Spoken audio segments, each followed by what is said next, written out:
का अब समापन। राष्ट्रपति अब राष्ट्रपति भवन वापस जाएंगे प्रधानमंत्री से कुछ चर्चा करते हुए। और जैसा श्वेता भी कुछ समय पहले हमें बता रही थी कि प्रधानमंत्री नरेंद्र मोदी ने मणिपुर का अंगवस्त्रम पहना है और उत्तराखंड की टोपी, जिसमें उत्तराखंड की टोपी में ब्रह्म कमल पुष्प भी है। दोनों चुनाव वाले राज्य गौरव, और दोनों राज्य। और इस समय देखिए अलग अलग तस्वीरें जो आप देख रहे हैं, अलग अलग वर्षों की, 15, 16, 17, 18, 19, 20, 21 और 22। और ये हम देखेंगे कि क्या हर वर्ष प्रधानमंत्री जनता से मिलने अलग से जो जाते थे, अलग अलग उनका अंदाज हर वर्ष। श्वेता, हालांकि उसमें अभी तो साफे में परिवर्तन दिख रहा है, यानी कि जो पगड़ी पहन के आते थे प्रधानमंत्री, इस बार पगड़ी नहीं पहनी और टोपी उन्होंने पहनी है। तो राजनीतिक विरोधी भले ही बहुत उत्तेजित हो जाते हैं, इस बात को नाराज हो जाते हैं इस बात को लेकर, लेकिन देखिए चर्चा में रहना वो जानते हैं कि किस तरीके से तिरंगा साफा आप पहनिए। अगर राजस्थान में चुनाव है तो वो बांधनी प्रिंट वाले पगड़ी भी पहन लेते हैं। लेकिन मुझे लगता है कि उस राज्य के लोग इस समय जरूर थोड़ा सा गर्व महसूस करते होंगे कि राजपथ पर, जहां पर पूरी दुनिया देखती है जिन तस्वीरों को, वहां पर आप सर पर किसी को कुछ अगर धारण करते हैं तो इसका मतलब होता है कि आप बहुत सम्मान दे रहे हैं। तो ये उत्तराखंड की टोपी उस ब्रह्म कमल के साथ, जो कि आमतौर पर जब शिवजी को अर्पित की जाती है और केदारनाथ जाते हैं प्रधानमंत्री तो वहां पर ब्रह्म कमल अर्पित करते हैं भगवान शिव को। तो राष्ट्रपति रामनाथ कोविंद को यहां से वो विदाई दे रहे हैं। राष्ट्रपति रामनाथ कोविंद आगे की ओर बढ़ते हुए, उनका काफिला उनके इंतजार में आगे खड़ा है। जो अब भारत ने आज अपनी सैन्य शक्ति का जबरदस्त प्रदर्शन किया। जल सहाय, अगर हम हर तरह से बात करें तो आज का मेन थीम आत्मनिर्भर भारत था रक्षा के क्षेत्र में।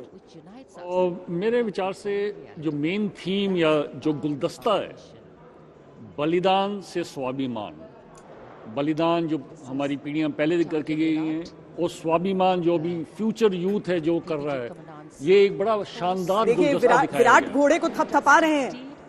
जिस विराट घोड़े की हमने बात की है उसे थपथपा रहे हैं रक्षा मंत्री राजनाथ सिंह भी और प्रधानमंत्री नरेंद्र मोदी भी। और मुझे लगता है कि यहाँ पर जानकारी यही दी जा रही होगी, साझा की जा रही होगी कि इसे चीफ्स कमेंडेशन मिला है और इसका मतलब क्या होता है। अब एक युद्ध का वो वाकया भी गौरव हमें याद आता है जब खच्चर को पाकिस्तान के हिस्से में चला गया था और वहां पर पाकिस्तानियों ने इस्तेमाल करना शुरू कर दिया। एक दिन उसके ऊपर जब पूरे हथियार को लाद दिया पाकिस्तानियों ने तो वो हिंदुस्तान आ गया, उसे वीर चक्र दिया गया था। तो भारत में यह परंपरा रही है कि अपने जो आप जिन जानवरों का प्रयोग करते हैं उन्हें अपना ही हिस्सा, अपना साथी मानते हैं सर। क्योंकि वो हम जानवर नहीं सोचते उनको, वो हमारा ही साथ में बंधु, चाहे खच्चर हो, घोड़े हो या डॉग्स हो। डॉग्स का भी बहुत ही महत्वपूर्ण रोल है फौज में। तो ये सब हमारे साथ ही हैं, इकट्ठे ही हैं। और चीफ्स कमेंडेशन से सम्मानित किया गया विराट इस अश्व को, इस घोड़े को, और ये सेवानिवृत्त हो जाएगा आज की परेड के बाद। विराट का रिमाउंट नंबर 5448 है। 21 साल की उसकी उम्र है, जबकि 17-18 साल में आमतौर पर घोड़े रिटायर हो जाया करते हैं। प्रेसिडेंट्स बॉडीगार्ड्स 250वां साल अपना प्रवेश उसने किया है इस साल, और इसीलिए इस साल का महत्व इतना है।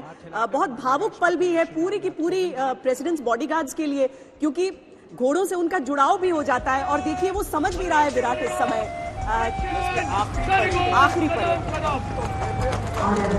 प्रेसिडेंट बॉडीगार्ड के सजीले घुड़सवार। कितने घोड़ों को फेयरवेल प्रधानमंत्री ने दिया होगा सर। कितने सम्मान की बात है विराट के लिए भी। और विराट चीफ्स कमेंडेशन से सम्मानित इस साल आर्मी डे परेड पर। और इस परेड के बाद 2022 की गणतंत्र दिवस परेड के बाद विराट सेवानिवृत्त हो जाएगा पीबीजी के घुड़सवार दस्ते से। प्रतिभा पाटिल, प्रणब मुखर्जी और अब रामनाथ कोविंद, ये 3 राष्ट्रपतियों को सेवा अपनी दी है। कमांडेंट्स चार्जर हमेशा रहा, वो हमेशा अग्रणी भूमिका में विराट रहा है। और आज देखिए कितनी शान से विदाई विराट की भी हो रही है, जब रक्षा मंत्री, प्रधानमंत्री दोनों ने एक तरह से धन्यवाद कहते हुए विराट को आगे बढ़ाया है।